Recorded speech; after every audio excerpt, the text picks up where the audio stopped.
Episode 1 Corporate Fresher Survival Guide The Incident That Wasn't. Corporate Fresher Survival Guide. Scene 1 The Grand Entry. Location A shiny glass building in downtown Chicago. Character Emily, 22, fresh out of college, first job at Cloudify Inc. Emily walks in on her first day wearing a blazer 2 sizes too big, holding a laptop like it's a ticking bomb. She's welcomed by HR with a smile and a 50-slide induction deck titled Corporate Policy Handbook V14.0 because V13 wasn't boring enough. As she settles into her cubicle next to a buzzing coffee machine, her manager Steve walks over. Hey Emily, can you quickly check the client portal? Looks like we have a P1 incident. Emily, internally, what's a P1? Is it a code? Is someone hurt? Should I call 911? Spoiler. A P1 is Priority 1 incident, corporate language for alert something's broken and the sky is falling, virtually. Scene 2 Decoding the Chaos. Emily opens Slack, there's a flood of messages. DevOps, Mike. Looks like the load balancer is acting up again. Analyst Sarah. Customer reported slow load times on the dashboard. Team lead. Emily, can you raise an incident ticket in ServiceNow? And Emily types. Website slow. Might be haunted. Needs urgent exorcism. She hits submit. Within seconds, alarms are triggered and 3 teams jump on a Zoom war room. Security guy. Not haunted. Just a faulty DNS. Emily. Internally. OMG, I just started the apocalypse. But guess what? She did exactly what she was supposed to. Freshers often panic during their first incident, but really, it's just a well-documented fire drill, minus the flames. Scene 3 Lessons from the Coffee Room. Later that day, Steve pats Emily on the back. Good job. You escalated it perfectly. Just remember next time, say impacted services instead of haunted. Over coffee, Emily learns incident equals to something's broken. Service request equals to something's missing like access to Wi-Fi or a working chair. P1, P2, P3, how loud you need to scream in your ticket. RCA equals to root cause analysis, aka the who broke what post-mortem report. Scene 4, the closing frame. Emily closes her laptop at 6 p.m., still confused, still caffeinated, but she survived her first incident and didn't get fired. Voiceover, welcome to ITIL land kid. It's like Hogwarts. You'll be confused, then you'll be magical. Next episode, requesting access to the printer like a pro hacker. TLDR, for freshers. Don't freak out at incident alerts. It's just corporate code for fix me fast. Learn the difference between incidents and service requests. ITIL terms aren't scary, they just sound fancy. Ask, escalate, document. Repeat. Episode 2 Corporate Freshers Survival Guide The Quest for Access. Genre Satire, Workplace Drama. Theme Service Requests and Access Management and Freshers' First Frustrations. Scene 1 Welcome to the Labyrinth. Location Cyberfloor, HQ, San Francisco. Character Jake, a recent computer science grad, day 3 of joining. Jake logs in, eager to contribute to the new project. His calendar says, Code Review, 9:30 a.m. He opens the repo link and is greeted with this. Access denied. You do not have permission to view this page. Jake thinking, wait, I work here, right? He messages his mentor Ashley. Hey, I can't access anything. Repo, dashboard, even cafeteria menu. Ashley, welcome to your first service request. Get ready for a mini adventure. Scene 2, The Great Ticket Chase. Ashley guides Jake to the company's ServiceNow portal. Jake clicks Raise Request to Access Management to New Joiner Access Bundle. The form opens with 17 required fields, most of which make no sense. He cautiously fills in manager's name, he triple checks the spelling. Business justification, he writes, I need to do my job. Required systems, GitLab, Slack, Jira, cafeteria app. He hits submit. It vanishes into the digital ether. Later, he gets a status update. Pending approval from 3 managers, 1 on leave. Scene 3. The waiting game, emoji. 3 days pass. Jake keeps refreshing. Still no access. He starts using Notepad to write dummy code. A voice from the neighboring cubicle. Still waiting on that Jira access? Jake, at this point I'm writing code on sticky notes. His manager, Steve, appears like a sitcom character. Oh, hey, forgot to approve your request. My bad. Clicks approve. 10 seconds later, Jake finally gets access. Jake, was that the final boss? Scene 4. Training day. Jake now understands the invisible power of the service request form. A week later, a new joiner, Nina, asks, "Why do I need approval to use the printer?" Jake, because corporate law demands sacrifice. Goat emoji. He takes a deep breath and writes his second service request, this time like a seasoned warrior. Shield emoji. TLDR for freshers. If incident equals something's broken, then service request equals something you need. Always check who approves your request. It could be someone on paternity leave. Don't be afraid to ping and follow up. Documentation is your best friend. Don't try to hack your own access unless you want an incident.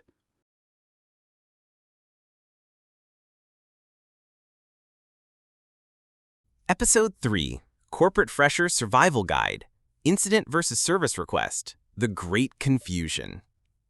Incident versus Service Request, The Great Confusion. Genre, Tech Office Comedy. Theme, Understanding ITIL terminologies with humor and context. Scene 1, Help, my laptop just died. Location, Silicon Heights HQ, Austin, Texas. Character, Emily. Day 4 at her dream tech job. Emily walks into the office, grabs her cold brew, and opens her laptop. Black screen. No lights, no fan noise. Emily says, "Uh-oh, is this part of onboarding or did my MacBook just die?" She calls over to her cubicle buddy Jake. Emily says, "My laptop isn't turning on. Should I raise a service request?" Jake says, Nah, that's an incident, not a service request." Emily squints. "Aren't they the same?" Jake chuckles like a wise IT monk. Scene 2. Welcome to the Matrix, aka ITIL world. Jake says, "Service request is when you want something. Incident is when something goes wrong." Emily says, "So ordering a second monitor equals service request. Laptop won't turn on equals incident." Jake says, "Exactly. Think of incident as, Houston, we have a problem." He points to a flowchart on his screen labeled Incident versus Request, what the freshers need to know. Yes, it's laminated. Scene 3. Ticketing Tango. Emily opens the internal support portal. New incident, category, hardware, issue, laptop completely dead, SOS. She hits submit. Within 10 minutes, IT support, Tony, walks in like Batman holding a screwdriver instead of a batarang. Tony says, "Let's revive your laptop, shall we?" Emily, internal monologue. IT guys are real-life wizards. Scene 4. Knowledge level leveled up. By the next day, Emily's system is back and her knowledge is upgraded too. She now knows incident equals fix something broken. Service request equals ask for something new. Change request is when a dragon has to be awakened and processes are involved. Dragon emoji. She even creates a meme for her team. Top text, is it an incident or a service request? Bottom text, if it's broken, panic. If you want it, beg. Episode 4 of the Corporate Fresher Survival Guide. Change management, when approvals become drama queens. Change management in ITIL, but with a flair for the dramatic. Scene 1, deploy or die trying. Location, Skyline Technologies, Seattle office. Character, Liam. Day 9 on the job. Liam opens his inbox, and boom! An email from the DevOps team. Subject, need to deploy patch on production by today. Please get approvals. Oh, sure, let me just go ask the mythical gods of change control. Liam forwards the request to his change manager, Samantha. Please fill out RFC Form 17B, attach rollback plan, user testing logs, CAB sign-offs, and impact matrix. No form, no deploy. Wait, am I deploying a patch or launching a spaceship? Scene 2, CAB meeting equals Corporate Avengers briefing. Zoom call, change advisory board, a gallery of serious faces. The CAB, aka Change Advisory Board, a council of wisdom, or so they claim. Voice introductions, Samantha, change manager, Raymond, security, Zoe, infrastructure, and some guy with a cat on his lap. Nobody knows what he does. Is there a rollback plan if it fails? Has this been tested in UAT? The cat guy nods silently. The cat meows dramatically. After 15 long minutes. Approved, but only during non-peak hours, and notify all users, twice. So much for a quick patch. Scene 3. Why so many approvals? Why so many checks? System crash from unapproved deployment. Security breach from skip testing. Angry CEO email titled, "Who did this?" Because one mistake can break everything. That's why we have change management. Freshers knowledge boost. Standard change, pre-approved, and low risk. Think password reset script. Normal change. Needs review and CAB approval, like deploying code. Emergency change. Break glass for urgent production outages. No RFC, no deploy. No CAB, no approval. No patience, no production. And thus, young Liam survived another corporate adventure. Stay tuned, freshers, for next week's drama, because in the corporate jungle, even a patch needs a passport.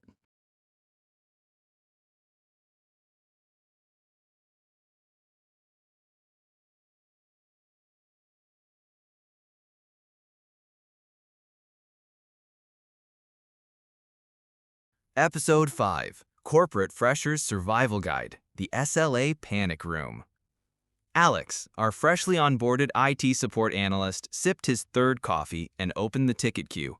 One ticket flashed red like a nuclear alarm. Red, SLA breached, P1 ticket unresolved, 35 minutes overdue. Alex said, "What the hell is an SLA and why is it breathing down my neck like a dragon with a stopwatch?" Enter Samantha, his team lead, calm, composed, and armed with SLA charts like battle plans. Samantha said, "SLA stands for Service Level Agreement. It's the official promise we make to our clients. How fast we'll respond, fix, or escalate issues. This one's P1, which means you missed the 1-hour deadline." Alex said, "But I just joined. I thought P1 stood for Priority for One Lunch Break." Welcome to the SLA jungle. Samantha pulled up a colorful dashboard full of SLA metrics. Red, P1, fix within 1 hour. Orange, P2, fix within 4 hours. Blue, P3, fix within 24 hours. Each ticket had a timer ticking. Tick, tick, tick. Samantha said, "If we miss SLA too often, the client gets mad, our company gets fined, and we all get dragged into weekly SLA review meetings, also known as corporate purgatory." Alex said, "How do I never breach an SLA again?" Tips from Samantha. Auto-escalate P1s. Use SLA dashboards. They show color-coded urgency. Don't sit on tickets, even to finish lunch. Set alerts and reminders. Outlook can save your soul. She added, SLA is not just a number. It's a sacred corporate deal, and once broken, there will be follow-up emails. Alex gulped. Next day, a new P1 came in. Alex jumped like James Bond, escalated it in 15 minutes, resolved it in 45. The SLA was met. The ticket turned green. His badge glowed. Okay, not really, but in his heart, he felt corporate enlightenment. The final redemption. Next day, a new P1 came in. Alex jumped like James Bond, escalated it in 15 minutes, resolved it in 45. The SLA was met. The ticket turned green. His badge glowed. Okay, not really, but in his heart, he felt corporate enlightenment. The moral of the episode. In corporate life, SLA is your lifeline and your landmine. Understand it, respect it, beat the timer before the timer beats you. Episode 6, Corporate Freshers Survival Guide, The Day the Network Died. Welcome to Major Incident Hell. They told you the system was stable. They promised failovers, but nothing prepares you for the major incident. Scene 1, Monday, 10:03 a.m., coffee, then chaos. You're just back from your 15-minute coffee break. The Slack memes are still loading when, bam, the system crashes. Your Jira, Outlook, ServiceNow, gone. Offline. The Wi-Fi is blinking like it's trying Morse code. Welcome to your first major incident, aka MI, aka corporate-level panic attack. What is a major incident? A major incident is when a business-critical service goes down and everyone from customer care to the CEO feels the burn. Think website outage, payment gateway failure, or worse, email server down on a Monday. You'll hear things like bridge call initiated, send the RCA ASAP, ETA for recovery. Has anyone informed the business? Don't panic, even though your boss is pacing like it's a hostage situation. The bridge call is corporate Hunger Games begins. This isn't a Zoom call. This is the arena. 20 people, 30 acronyms, 0 solutions. The incident manager sounds like a football coach yelling plays.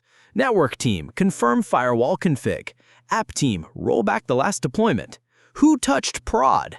And you're just trying to Google, what is a rollback? The emotional stages of your first MI, denial. Maybe it's just me, I'll reboot. Panic. Slack isn't working. Oh my God, it's real. Blame game. Was it DevOps? Must be DevOps. Silence. 3 hours in, everyone's quiet, like a war zone. False hope. Service restored. For 2 minutes. Acceptance. This is my life now. Postmortem. A 50-slide PPT on lessons learned. What should you do as a fresher? Keep calm. Join the bridge call on mute. Take notes, names, timestamps, chaos levels.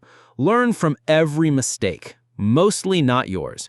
Do not suggest rebooting the server unless you're in DevOps.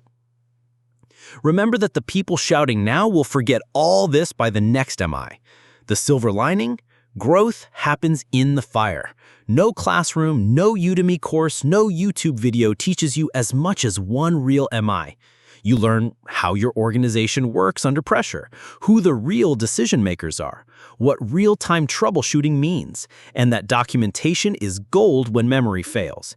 After this, you're no longer just a fresher, you're battle-tested. Final words from the server room. It's not a major incident, it's a major opportunity to grow. Some wise IT soul probably on their 6th coffee. Coming soon, Episode 7, Root Cause Rodeo, where blame finds a home. Stay tuned, folks. Episode 7, Corporate Freshers Survival Guide, The Root of All Problems, RCA Unplugged. Root Cause Analysis. Location, any corporate jungle in the USA. Topic, Root Cause Analysis, aka RCA, aka Detective Mode on. Scene opens.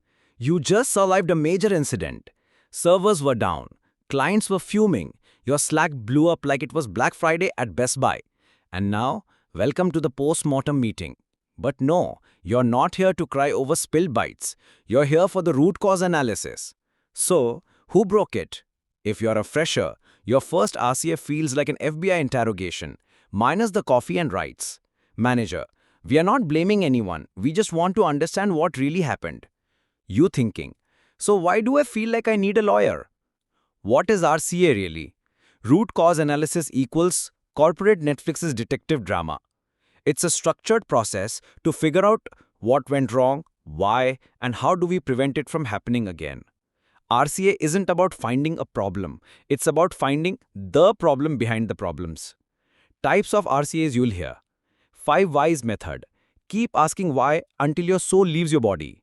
Server crashed. Why? App overloaded. Why? Load balancer failed. Why? It wasn't configured. Why? Steve was on PTO. Fishbone diagram. Draws like an art class. Feels like therapy. Categories. People, process, tech, tools, vendors, Mercury in retrograde. Timeline RCA. Let's rewind everything till we find the gremlin in the code. Fresher's emotional journey. Day 1. Oh cool, this is how companies improve. Day 2. Wait, I sent that deployment. Day 3. Please let this be a vendor issue. Day 4. Should I fake an outage in my internet? Golden rule. RCA not about blame game, not about witch hunt. RCA is growth, prevention, and audit readiness. Though yes, there's always someone trying to slide the name off the incident notes. Pro tips for freshers. Always document facts, not feelings. Don't speak if you don't know, it's okay to learn. Ask questions like Sherlock, answer like Spock. Suggest improvements. Even small changes matter.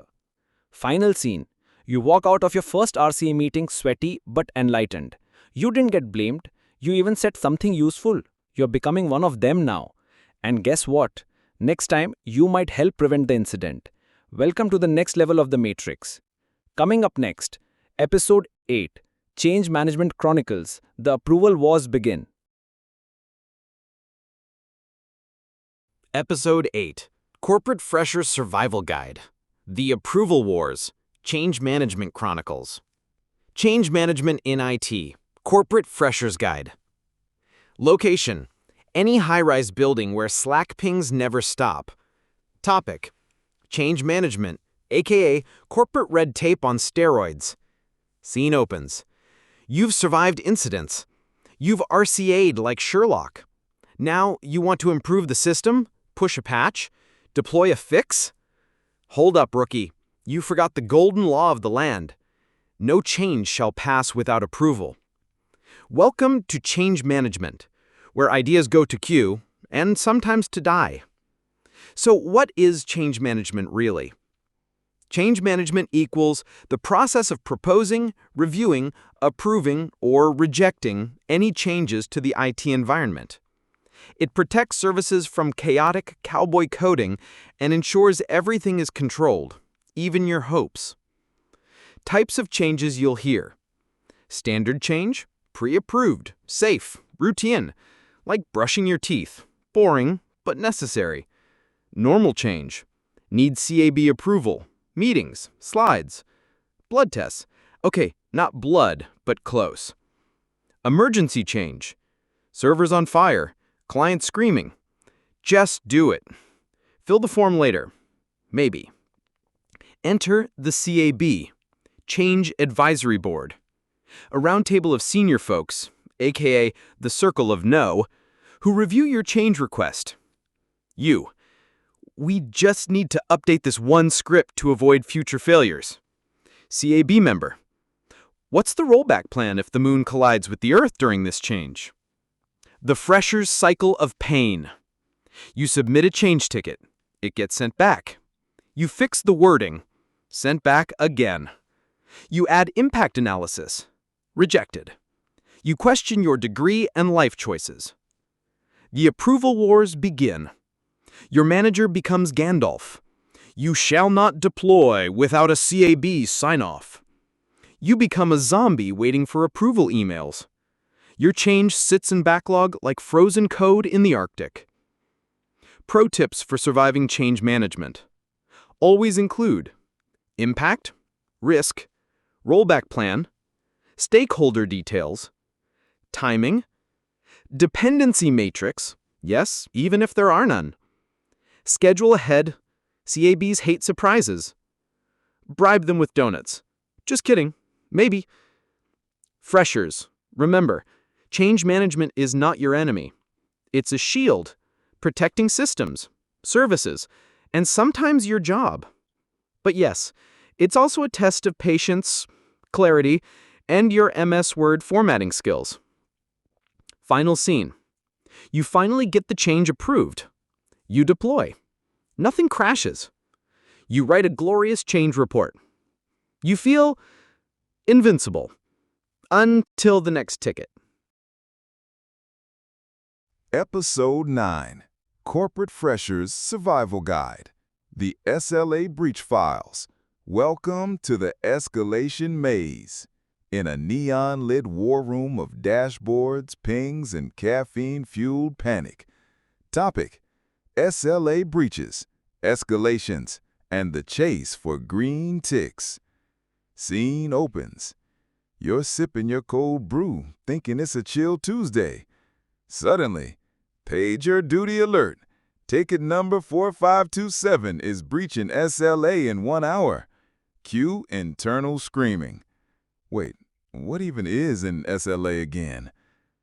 What is SLA? SLA equals Service Level Agreement, a promise or threat, depending on who you ask, that says, we will respond, fix, resolve this ticket within X hours or else.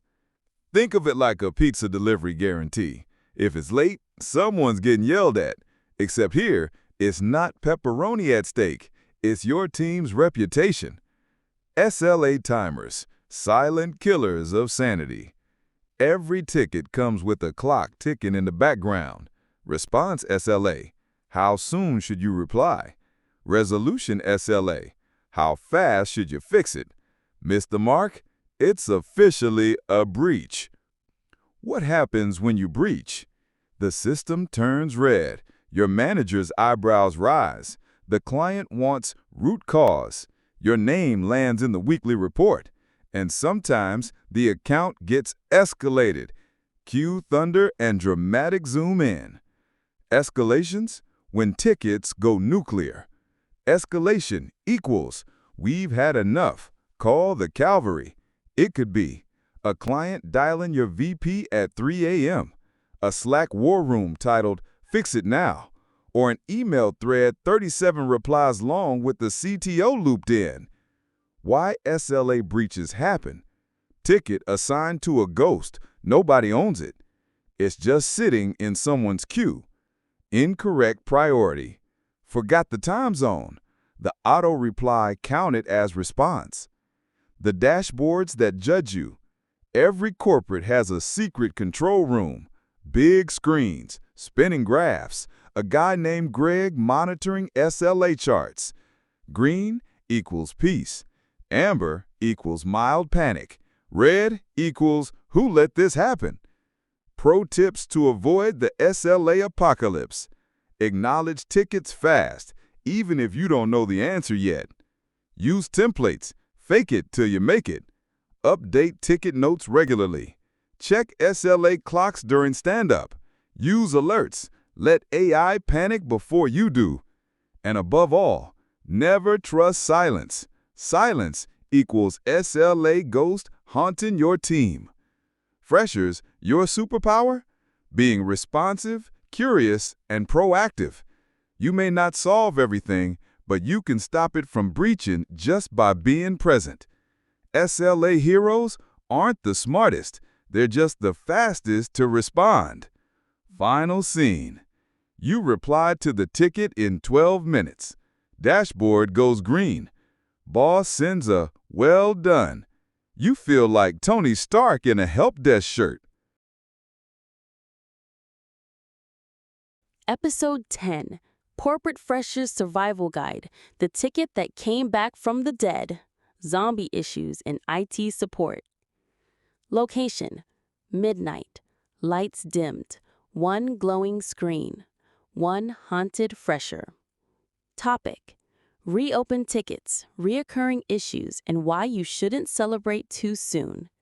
Scene 1. Victory dance. You finally closed that frustrating ticket. Clients happy. Notes written. Status resolved. You do a little desk dance. You breathe again. Until 2 days later. Subject: reopened. Issue not resolved. Wait, what? Welcome to the land of zombie tickets. In corporate IT, some tickets don't die. They just pretend to. These are half-solved mysteries, Band-Aid fixes on deeper wounds, or working fine for now tickets that break the moment you blink. Why do tickets get reopened? You fix the symptom, not the root cause. Client tested only one part. Patch didn't last. You assumed silence equals success. Automated job or script broke again. Different user, same issue, same ticket. Corporate reaction. How was this marked resolved? Slack thread created. Hashtag ticket zombie hunt. Manager pings. Can someone explain? Your name? Tagged. Your weekend? Canceled. Battle plan. Handling reopened tickets. Rule 1. Acknowledge immediately. Even if you don't have answers, reply fast. It resets the panic timer. Rule 2. Investigate deeply. Check logs, job schedules, back-end systems. Don't just rely on UI. Rule 3. Talk to the user. Sometimes not working again means they entered wrong data. Rule 4. Avoid temporary fixes unless documented. If you know it's duct tape, say so, else it's your career on duct tape. Rule 5. Keep calm and write strong notes. Reopen tickets go to escalation reports. Make your side clear. Freshers remember, reopen tickets are not failure, they're second chances. The best support engineers? Not the ones who avoid reopens, but the ones who own them, fix them, and make sure they stay fixed. Final scene.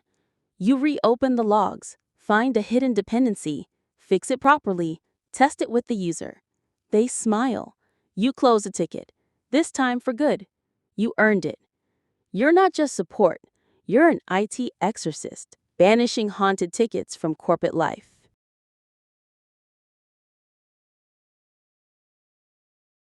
Episode 11.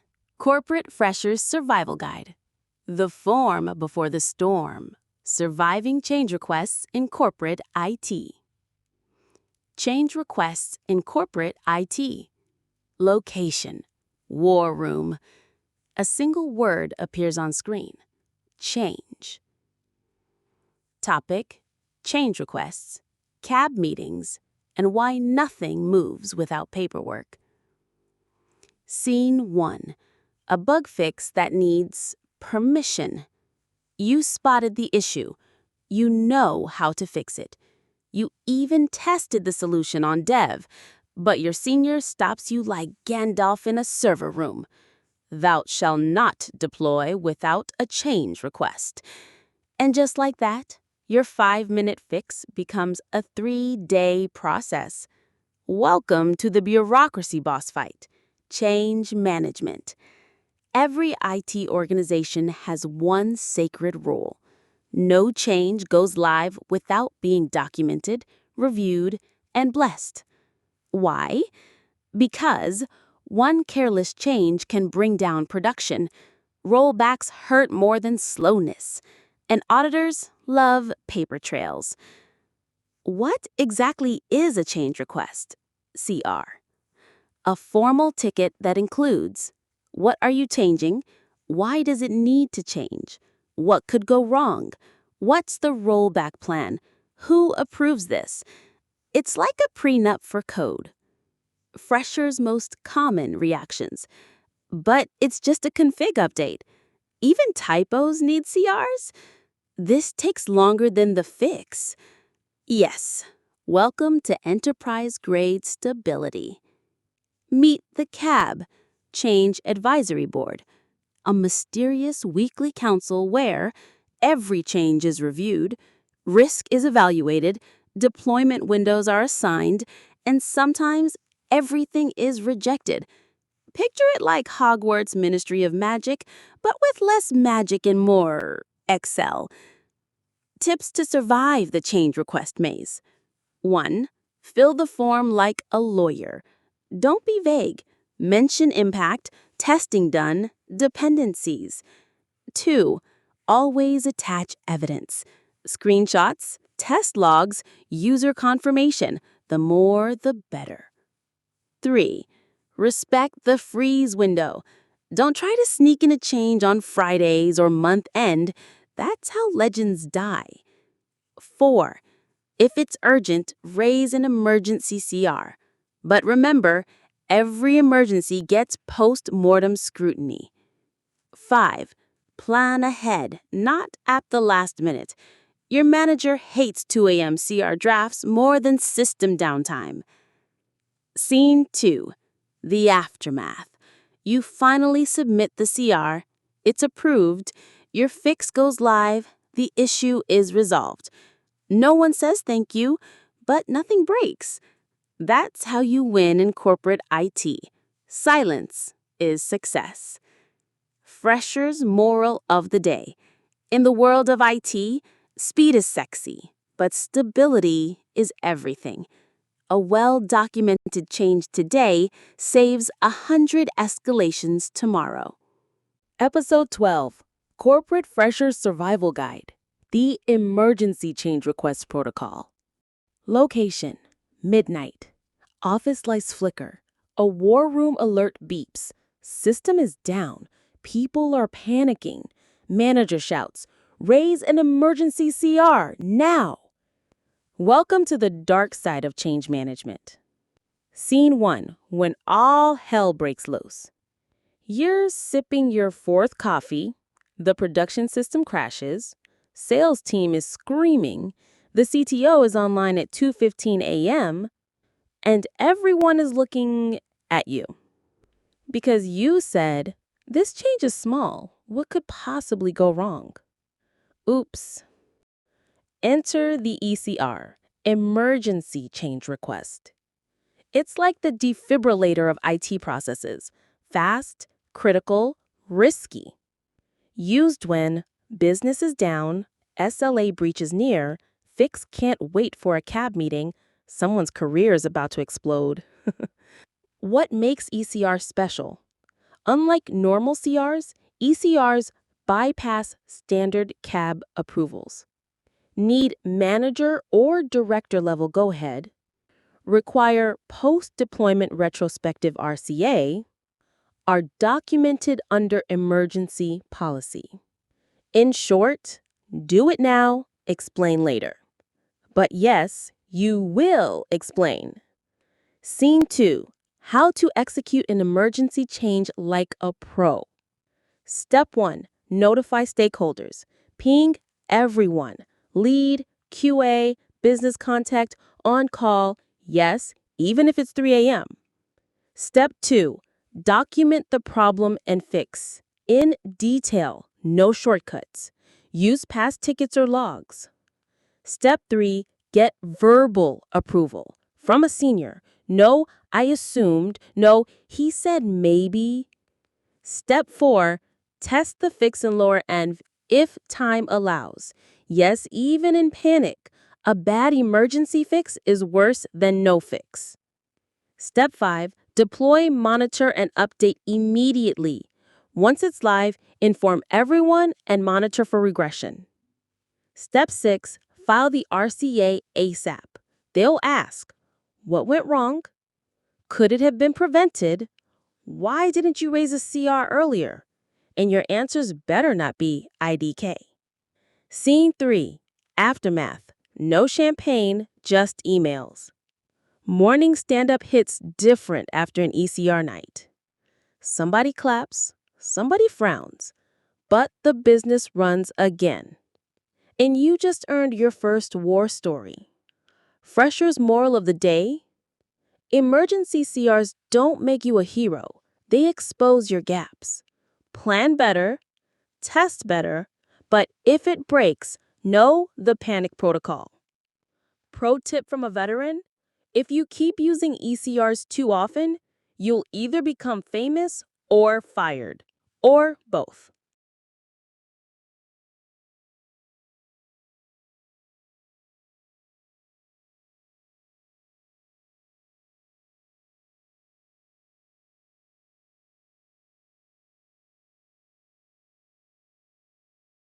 Episode 13, Corporate Freshers Survival Guide, the RCA Files, Autopsy of an Outage, Root Cause Analysis in IT.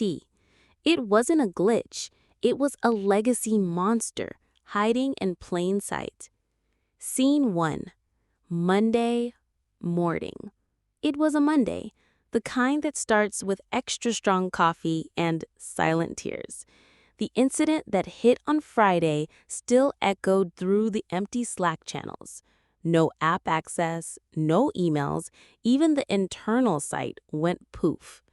Janet, ITSM analyst, how did this even happen?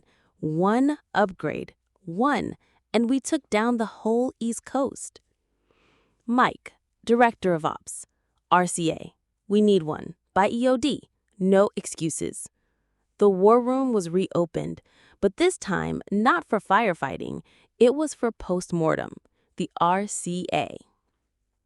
Scene 2, the tools of truth. Janet spun her chair like a true crime detective and opened the sacred vault, ServiceNow's problem module. She whispered to herself, logs, timelines, user reports. Let's start the autopsy. Evidence board. Patch update at 10:01 p.m. CPU spike at 10:03 p.m. Database hung by 10:07 p.m.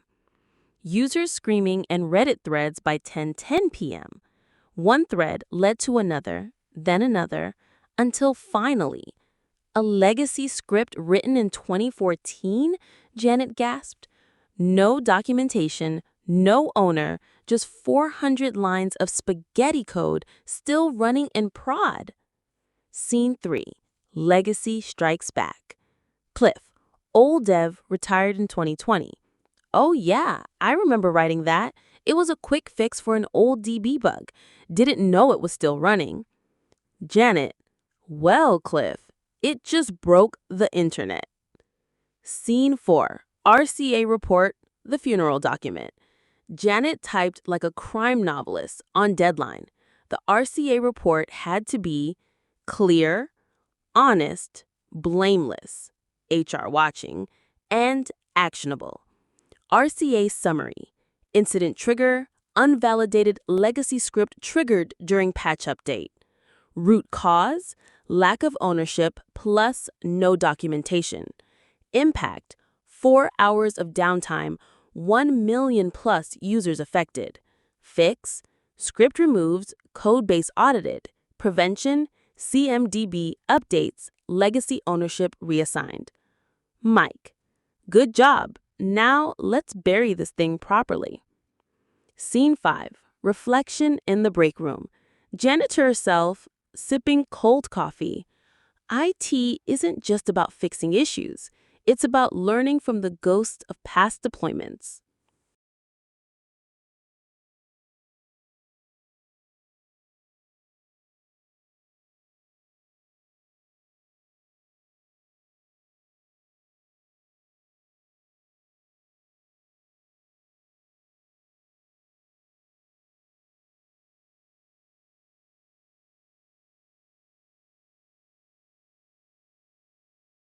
Episode 14, Corporate Freshers Survival Guide, The Blame Game, When Escalations Go Wild. IT Escalation Management. It's not the bug that kills, it's the email thread that never ends. Scene 1, The Escalation Avalanche. It started small, just a casual user ticket. App login not working for 3 users. But someone panicked and tagged the incident manager. Then the manager tagged the VP. And the VP, oh, they went DEFCON 1. Janet, our hero, still recovering from RCA trauma. Wait, why is this on my calendar as Executive War Room? Urgent. Mike, Director of Ops, we're being blamed for a customer loss. CEO wants answers. Janet, that... Scene 2, the call of doom. 12 attendees. 2 devs, 3 ops, 1 account manager, 6 people whose only contribution was saying, "Can we check the logs again?" The tone was nuclear. Someone from sales shouted, "This bug cost us a $2 million contract. Who dropped the ball?" Then came the chilling phrase, "Whose fault was this?" Janet muted herself and screamed internally. Scene 3, the chain of mistakes. They traced the issue. A login service hit a rate limit caused by a spike in partner activity, no monitoring alert triggered, and the on-call dev was sleeping, rightfully so in his time zone. The issue was minor. The response, though, was a Category 5 escalation hurricane. Scene 4, the real root cause? Fear. Janet pulled the team aside later. "Guys, we need a process, not panic. We're not gladiators in an arena." They agreed on clear escalation thresholds, dashboards for real-time impact, blame-free communication template, and weekly review of non-incidents turned drama. Scene 5, escalation zen. Next week, a similar issue popped up, but this time, no panic. A Slack thread, calm updates, 1P1 Jira ticket. Nobody looped in the CEO over a 3-minute hiccup. Janet leaned back and whispered, "Peace is not the absence of bugs. It's the presence of a good process." Moral of the story? Not every glitch needs a war room. Escalations should be structured, not emotional. And in IT, the only thing worse than downtime is blame without clarity.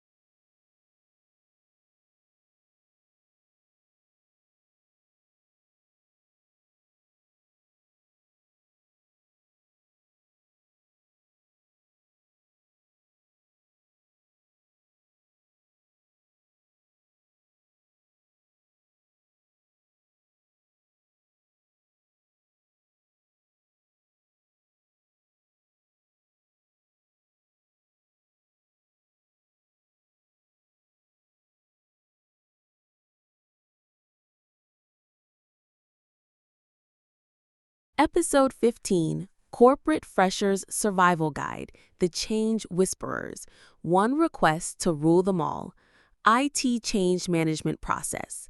Every click has consequences. Scene 1, The Forbidden Deployment. It was a regular Tuesday. Janet wanted to fix a minor bug that was bothering users. Just a button label change, won't take 2 minutes. She pushed it straight to production. No CAB, no approvals, just vibes. Peace. 3 minutes later, entire app layout broke. Font sizes were huge. Users thought the system went into senior mode. Scene 2, the change management trial. Mike, Director of Ops. "Janet, did you raise a change request?" Janet said, "It was just a UI fix." Mike said, "You broke the UI." She was sentenced to attend the weekly Change Advisory Board meeting, the court of process. Scene 3, enter the cab wizards. The cab wasn't scary.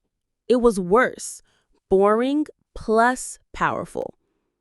Jerry from security said, "Has this passed vulnerability testing?" Marta from compliance said, "Is this aligned with our quarterly release strategy?" Tom from infra said, "Can we run a rollback simulation in staging first?" Janet in her internal monologue, I just wanted to fix a spelling mistake. Now I'm being asked about ISO compliance? Scene 4. The Change Management Awakening. After surviving CAB, Janet had a revelation. Change management isn't about stopping changes. It's about making smart, planned, and reversible moves. She learned every change has impact. Dependencies matter. Scheduling prevents drama. Emergency changes need clear justification. She even made a checklist: risk evaluated, rollback ready, stakeholders informed, CAB approved. Scene 5. The Enlightened Fix. Next week, she logged a new change. Label correction on login button, no backend impact, risk negligible, tested in QA, rollback, revert commit. Approved in 2 minutes, deployed smoothly, no chaos, no war rooms, just peace. Moral of the story: change is necessary, but unplanned change, that's how IT horror stories are born. Be the change whisperer, not the chaos summoner.